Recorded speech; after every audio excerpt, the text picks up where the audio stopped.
Alright, you guys have gotten pretty good at this style where it's written a times 8, right? But I want to show you in this video something that you're going to see a lot more often. You're not usually going to see a, x, 8. That's not usually how it's going to be written out. Usually what you will see is this, right? It means the same exact thing. Now remember, math is a thing that we all invented, right? Humans invented it. Someday it didn't exist, and then we were like, what about this? And then it existed. That's the whole point of math. So, inside of that, we just create ways of writing things, right? There's no necessary reason why this curve plus this curve means A, and it has a particular sound. Like, it's all just stuff we invented as humans. We invented it in order to be able to communicate about different ideas. So, keeping that in mind, these two things, a times 8 and 8a, mean the exact same thing. And I want you to think of them as totally the same, right? This is 8 times a times 8, 8 times a, same thing. That's what this means. Just because they're right butt up next to each other, super, super close to each other, that's what that means, 8 times a. Now, if it were this, you know what you would do, right?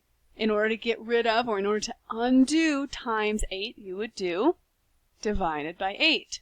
So, if it's like this, it's going to be the exact same thing. Alright, it's going to be the exact same thing. We're going to do divide by 8. Both sides. Alright?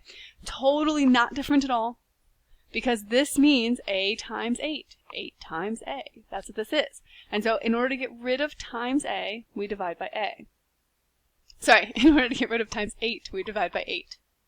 So, the other way you will see this written sometimes, and you guys know this, and I know you don't like fractions that much, but sometimes it'll be written like this. This is also an okay thing to do. This is the action that you take, right? So, when you're going through, you see this problem, and you're like, okay, cool, I'm going to divide by 8. You draw that line, and then the 8 underneath. Divide by 8, divide by 8. And you draw it like this. So you can do it this way, or you can do it this way. Either way. Totally okay. But, obviously, when you are typing, you're going to have to do it, one way, not the other, because you can't really draw these horizontal lines. So we'll work with you on all that stuff. What I want you to think about is when you're writing it, when you're doing your steps in class, anywhere, this is what this means. 8 times a is undone by divide by 8. And we get back to whatever a was originally. We're solving for a's original value. Alright? This is the idea. Let's take this information and, obviously, totally crush it.